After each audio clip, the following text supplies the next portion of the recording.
looking to take one off the Clippers. Still got Maria, Woj, Jalen Rose, and Paul Pierce here. Now, Paul, you did a little something, right? You were coached up by Doc Rivers. You know him pretty well. I know a little something about Doc. Do you know how many regular season games you won with him? Quite a bit. Yeah? Like 300 or so? 416. Oh, okay. They made it to 2 conference finals. They won 1 title. And guess what? That guy got to sit down with his old head coach to discuss this Clippers team.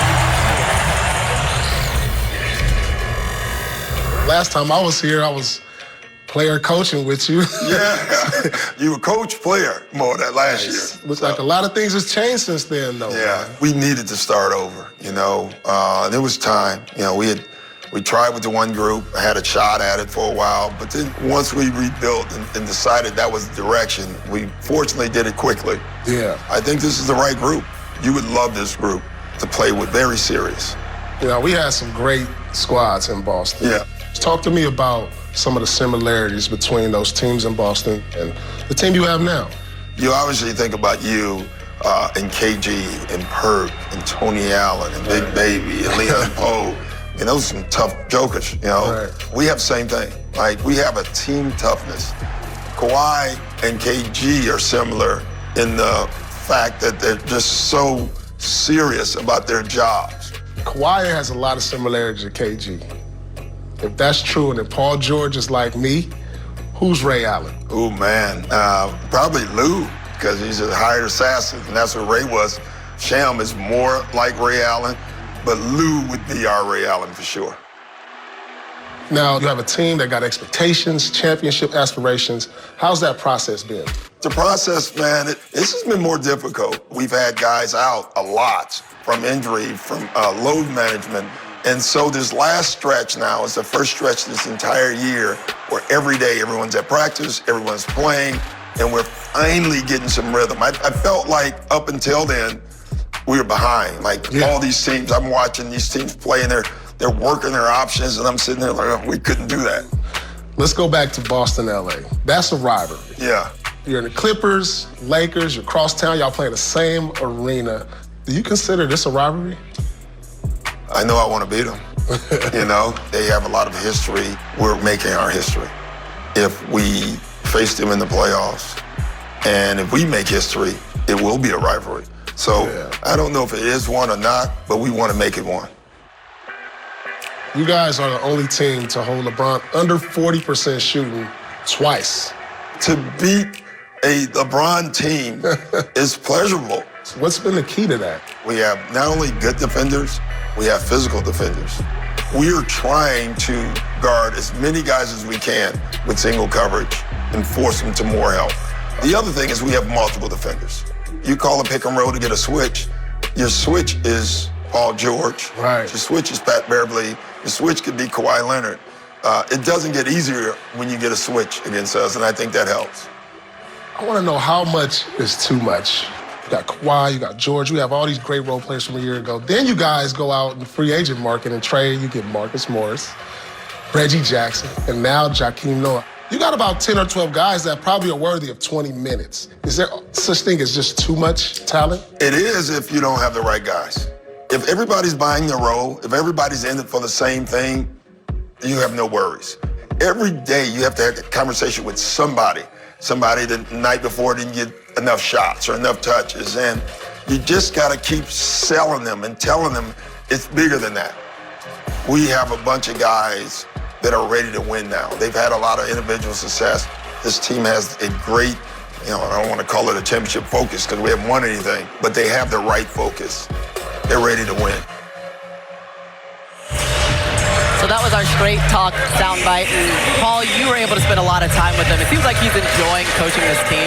But what's the biggest challenge? Like if we had to say what Doc is having to deal with this season. I think Doc is the master of managing egos and, with the talent they have. I don't see a lot of egos on this team. And he said, this is a team I would love to be on, or a team I would love to coach. Because in the past, I really believe he didn't enjoy coaching the Clippers with Chris Paul and Blake Griffin and DeAndre Jordan. I think it's soured toward the end. And now he really enjoys coaching this squad, and they have even more talent. The Clippers are the most complete team in basketball. Usually when you have great players like Kawhi Leonard and or Paul George, they'll get you 25 or 30 points, but they also all defensive each year. and then Patrick Beverly as well. And then you go to the bench, you have two guys at Montrezl Harrell and Lou Williams that should basically split the Sixth Man of the Year award, giving you almost 20 points per game. Usually teams have specialists that do one thing, maybe rebound, maybe block shots, maybe shoot the three. They have players that compete on both ends of the floor. You know, Doc Rivers has really liked having Ty Lue back on his coaching staff this year. Expect that Ty Lue is going to become a candidate for that vacant Brooklyn Nets coaching job in the offseason that was vacated yesterday with the parting of ways with Kenny Atkinson, a coach with championship pedigree. You know, you can expect that he will be part of that conversation down the road in Brooklyn. That's actually something he mentioned to you about Ty Lue. He said when we first started working together, he was good. Now he's great, and he adds so much value. Ty Lue winning the championship. He said he had Ty Lue young as an assistant in Boston. Ty Lue went off on his own, won a championship, and he's come back to Doc even smarter, even better. He says Ty Lue has taken so much pressure off of him on a day-to-day basis, and he just loves having him around. Think about it. If Doc ever gets thrown out, you put a championship coach in that front seat to coach this team in maybe a key playoff game. And Doc likes having Ty Lue around. He's not afraid to challenge Doc. Sure. And Doc likes having guys around who will do that. All right, well, one thing I love that Paul brought up, too, is that, hey, Doc had to go through Michael Jordan when he was a player. Now he's got to go through who? LeBron as a coach. Tough era for Doc. Oh, we talked him up. 2 Chainz is in the building. Chainz in the building. Montrezl Harrell, doppelganger. Okay.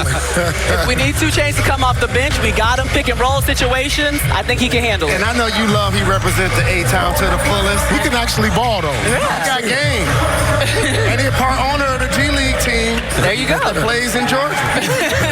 So we got 2 Chainz in the building. We got Lakers, Clippers, the battle for LA. When we come back, we are taking you onto the court to get you set for tip-off. I gotta start back rocking my jewels. You too.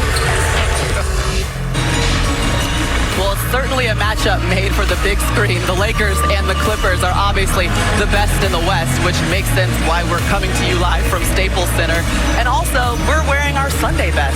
Maria Taylor alongside Adrian Wojnarowski. We've got Jalen Rose. We've got Uncle P in a 3-piece suit. So you're... Oh, yeah, that boy clean today. He looks fresh today. It's almost like it could be Easter, but it's not. We're just celebrating the fact that this is round 3 of Lakers and Clippers and what could be a Western Conference Finals preview. So let me get you set on a tail of the tape because we've already seen this matchup twice before. And so far, the Clippers have certainly dominated the first 2 meetings. Get this, they're winning 25 of their last 30 battles in LA. That's the Clippers who have been controlling this series as of late. But these teams have never met in the postseason. They may finally this year. In fact, our basketball power index gives them a 37% chance that they will clash in the Western Conference Finals, and that is the most likely matchup. The Clippers, though, they're 10-0 this season, as Paul would tell you, with a clean injury report, which includes every game of their current 6-game win streak. So they are balling right now because they are healthy. And then there is Kawhi Leonard. He's 15-8 head-to-head against LeBron James. That's among the best records against King James, which includes Kawhi's title with the Spurs. Remember, that kind of ended the Heatles. Leonard also riding a 5-game win streak in those matchups. And I mentioned it before. He's averaging 32 points, shooting at 55% from the field when he goes up against the Lakers. Why is the Kawhi-LeBron matchup so difficult for King James? This is a real thing because Kawhi Leonard is a cyborg. He doesn't play with his emotions on his sleeve. He competes defensively as elite as anybody we've seen in this game. And I want to show you something that happened in 2013. I was actually at this game working for this program. And Kawhi Leonard checks in the game as LeBron James is shooting a free throw. That face? He was not happy about that one. He was not enthusiastic. Now, if I was coming into the game, he would have thrown a parade. And so, the greatness of Kawhi Leonard as he continued to translate himself into being the best complete two-way player in the game that plays LeBron James positions, that's why they're going to be a great rivalry going forward. How did you find that clip? You sure he was looking at Kawhi? I probably would make that face too. I mean, Kawhi is his ultimate nemesis, and to me, he's his biggest rival in the game. I mean, I know we talked about other players in the past, but he's the only one that stood up to LeBron on both sides of the ball, and he's played in the finals against him, and now they have a chance to play in the playoffs in the Western Conference as crosstown rivals. And so in my eyes, I was just thinking, this is the best player in the game. He may not get MVP, because he's missed some games. And, you know, like Jalen said, he's been the face of low management. But in my eyes, he's the best player in the game. Something I always bring up, because, Paul, you've said it so many times.